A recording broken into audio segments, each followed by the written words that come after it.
মানুষের সবচেয়ে বিশ্বস্ত এবং প্রাচীন গৃহপালিত প্রাণী কুকুর। ধারণা করা হয় 15 থেকে 40,000 বছর আগে মানুষ প্রথম কুকুরকে গৃহপালিত করে। এদের 3টি ইন্দ্রিয় খুবই প্রখর।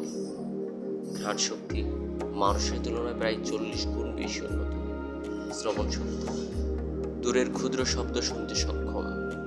দৃষ্টি মানুষের মতো রং স্পষ্টভাবে না দেখলেও অন্ধকারে ভালো দেখে।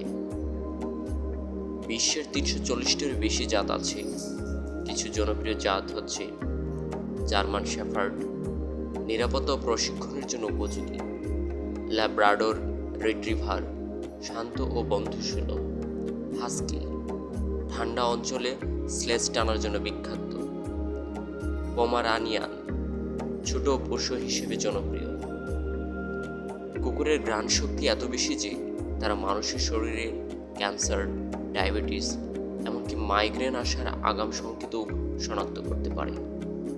মানুষের তুলনায় কুকুরের 5 গুণ বেশি দ্রুত ঘ্রাণ বিশ্লেষণ করতে পারে।